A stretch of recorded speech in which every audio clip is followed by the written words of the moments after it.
As-tu déjà ressenti ce sentiment? Celui où tu es figé, paralysé, tétanisé. Ton pouls et ta respiration s'accélèrent. Un stress intense s'empare de toi, entraînant une multitude de scénarios catastrophes dans ta tête. La peur. L'horloge indique minuit, c'est le jour J pour vivre un brin de folie. Car sans le savoir, t'assistes à la cérémonie de la 18 symphonie. La pièce est froide et très étroite. Ton corps ne pensait pas sentir un téléphone.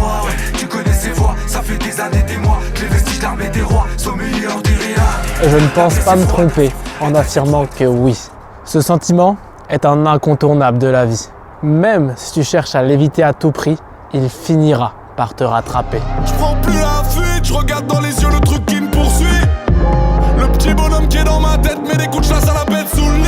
Le simple fait que je sois dans une forêt, seul, au milieu de la nuit, t'a peut-être déjà touché. Rajoute à ça une petite musique d'horreur et ton pouls a déjà accéléré. J'ai choisi cet environnement pour une raison très simple. Je voulais confronter ma peur. Et je sais que j'en ressortirai plus grand. Tu dois le savoir toi aussi. Lorsque tu affrontes une peur, que tu prends ton courage à deux mains et que tu avances, tu ressens un sentiment énorme de puissance. Confus entre peur et jouissance, interrogation et sentiment de puissance. Lorsque tu as peur, ton corps sécrète de l'adrénaline et du cortisol. Ces hormones augmentent ton rythme cardiaque, dilatent tes pupilles, envoient plus de sang vers tes muscles pour pouvoir te donner de l'énergie rapidement. En gros, ces hormones te transforment en surhomme. Qu'est-ce qu'ils vont faire? Je suis confiant. Je me sens prêt, ça y est. J'ai léché mon sang. Je n'ai plus aucun collier. J'ai plus peur de vie. Et je sais enfin voler. J'ai plus peur du vide. Tu serais toi-même choqué des performances que ton corps a sous ces conditions. Mais ce n'est pas sans contrepartie. Ton corps dépense une énergie énorme sur un très court terme.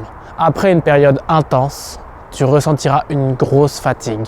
Tu seras devenu plus irritable, nerveux. Tu pourrais même en trembler. Panique pas grand-père, range le fusil. T'as vu, regarde la presse, le monde pète invisible. Ce n'est pas dramatique à court terme. Surtout si cela t'a permis de te sortir d'une situation délicate où ta vie était en jeu. Seulement, aujourd'hui, dans 98% des cas, tu ne risques absolument aucun danger. J'aurais gagné le jour où j'aurais plus peur. Je vais chercher la vie, j'attends pas la mort. Ton corps n'a pas besoin de cette réaction extrême pour résoudre la situation.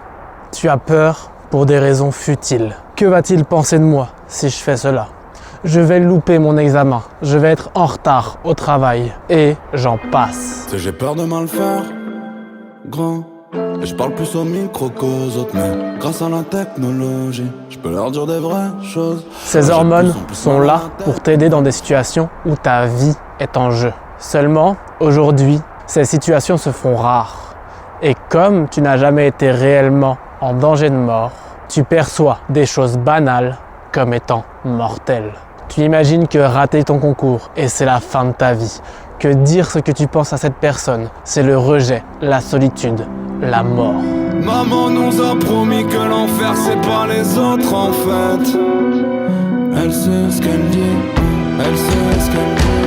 Mais non, cela n'existe que dans ta tête. Pour mieux comprendre ce sentiment, je me suis délibérément mis dans des situations à risque, pas une chance sur deux de mourir non plus, et j'ai découvert que le seul remède était l'action. Il est naturel d'avoir peur, de là naît le courage. Comment rêver en couleur quand le futur n'annonce que l'orage. Lorsque tu as peur, tu passes en mode veille.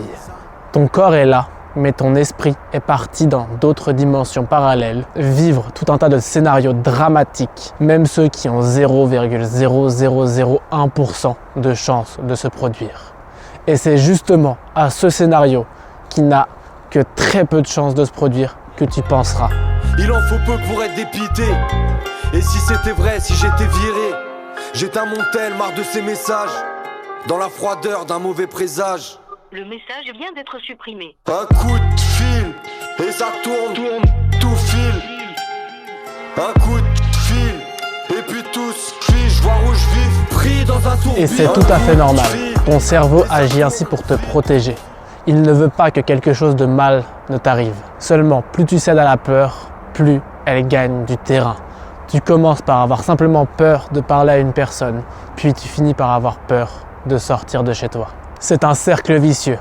Chaque fois que tu recules devant la peur, elle avance. Et tu finis par te retrouver vraiment à l'étroit. La peur nous fera prisonniers des ennemis de la clémence architecte. Mais même si tu en es arrivé à ce stade, il y a des moyens pour que tu regagnes du terrain, que tu progresses, que tu reprennes le contrôle sur ta vie. Maintenant je tremble plus quand je parle, maintenant je tremble plus quand je rappe, maintenant on tremble plus devant plus personne. Lorsque tu fais face à une peur intense, disons le vertige, monter à 100 mètres de hauteur ne t'aidera absolument pas. La peur te prendra à la gorge et elle aura gagné. Comme pour toute chose dans la vie, il faut procéder étape par étape, une marche à la fois. Commence par monter d'1 mètre. Une fois que tu es à l'aise, passe à 2, puis 3, puis 4. Puis à la fin, tu pourras monter à 100 mètres de haut sans n'avoir plus aucune peur. On s'est promis de se sauver de là, mais maintenant on peut changer la donne. Aujourd'hui on peut voler, c'est parce qu'on a même plus peur de tomber de là. C'est exactement la même chose pour la sociabilité. Ne te lance pas dans une conférence si tu n'es pas capable d'aller aborder un groupe d'inconnus dans la rue. Si tu n'es pas capable d'aborder une seule personne, ne va pas aborder un groupe. Si tu n'arrives pas à dire simplement bonjour aux passants, ne va pas aborder une personne.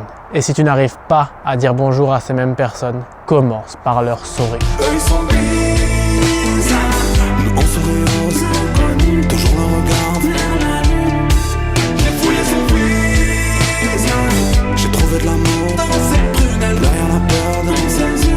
Si tu te fixes un obstacle trop grand, même si tu avances, tu as beaucoup trop de chances de te casser la gueule. Tu montes sur scène et tu n'arrives pas à sortir un seul mot. Tu te sens frustré, humilié et idiot. Finalement, tu as donné raison à ta peur. Alors, vas-y étape par étape et ne commence pas à essayer de combattre plusieurs peurs en même temps. Une à la fois. Tu peux même tenir un journal pour analyser chaque situation. Qu'est-ce qui a marché, qu'est-ce qui n'a pas fonctionné, pourquoi ça a échoué, quelles étaient les situations, les causes, comment faire pour que la prochaine fois, cela ne se reproduise pas. Et tu verras d'énormes progrès beaucoup plus rapidement que tu ne le penses.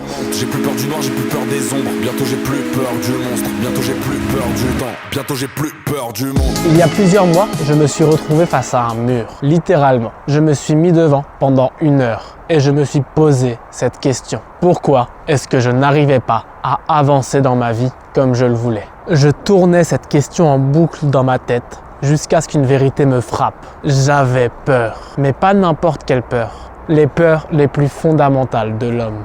La peur de souffrir, de mourir et la solitude. Peur de la vitesse, mais vite tout passe trop vite. Et la jeunesse d'aujourd'hui te dira qu'elle profite. Peur que l'on se faufile et qu'on perd tous le rythme. Toujours en gardant le smile juste avant de mourir. Aujourd'hui, lorsque je me retrouve face à l'une d'elles, par exemple la peur de la mort en ce moment, lorsqu'il y a du bruit autour de moi et que je ne sais pas d'où il provient, j'ai une solution très simple. Je l'accepte. À chaque seconde, tes genoux claquent de peur. On peut te suivre à la trace, tellement tu laisses traîner des flaques de sueur. Mais décompresse, frère, éloigne-toi de cette vision. Parce qu'un bénéficiaire se cache derrière chacun de tes frais. Imaginons que tu aies peur. Prends un moment, respire calmement, comprends quelle est ta peur et accepte-la. Certains d'entre vous me diront, mais Aubin, accepter la mort c'est insensé, c'est grave. Tu te rends pas compte. Et je vous répondrai que dans 98% des cas, cette peur est simplement imaginée. Cela n'a aucune chance de se produire. Alors, respire profondément, fais une pause et accepte. Je ferai comme si demain n'existait pas, oui. Je ferai comme si demain n'existait pas, oui. En espérant que l'âme du monde guide mes pas. Je serai purifié par le feu dans le pire des cas, oui. Maintenant, parlons d'une peur encore plus répandue. La peur de l'inconnu. Selon moi, c'est la peur primordiale. De elle découlent toutes les autres peurs. Tu as peur de la mort car tu ne sais pas ce qu'il y a après. Tu ne sais pas comment cela va se passer. Quand est-ce que ça va arriver? Je suis comme tout le monde, j'ai peur de ce que je connais pas. J'ai peur de l'amour, j'ai peur des comptes épargne. Tu as peur des araignées car tu ne les connais pas. La plupart sont simplement inoffensives et tu n'as aucune crainte à avoir. Même le racisme n'est rien d'autre que la peur de ce que l'on ne comprend pas. placerait bien en quarantaine. Le monde t'a l'air pété. Pour toi chaque femme qui porte un voile c'est pire qu'une bombe avec des pieds. Un bâton de dynamite qui marche, donc dès que t'en croises ta gorge ça sèche. Et pour leur mal c'est un peu pareil, sauf c'est leur barbe qui forme la mèche. L'humain se protège instinctivement de ceux qui ne le connaissent pas, pour éviter d'être blessé, voire pire. Pour la survie des vôtres, est-ce que la mort des autres est vitale? Des frappes chirurgicales, à bon sur un hôpital. Mais voilà la clé. C'est en allant découvrir cet inconnu que la peur disparaîtra.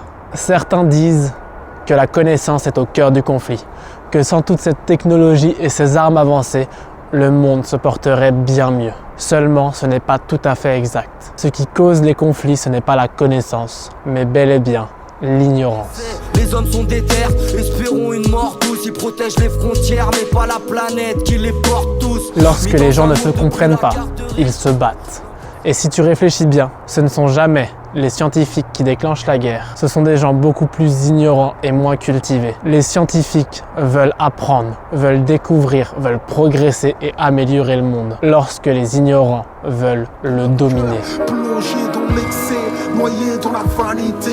Les plus ignorants se croient l'élite de l'humanité. Alors, avant que tu ne te laisses emporter par la peur, pose-toi cette question. Est-ce que je fuis l'inconnu? Si c'est le cas, comment mieux le comprendre pour que ma peur disparaisse? Si tu as besoin d'aide, je propose du coaching. Tu peux postuler pour rejoindre Life's Game, ma communauté, et ensemble, nous élaborerons un plan pour vaincre tes peurs et te libérer de toutes ces chaînes qui t'entravent. Mais ce que tu peux faire dès maintenant, c'est d'éteindre ton téléphone, de prendre un carnet et un stylo, d'écrire toutes les choses qui te font peur, de prendre la plus grande et de réfléchir dès maintenant à la première étape pour la surmonter.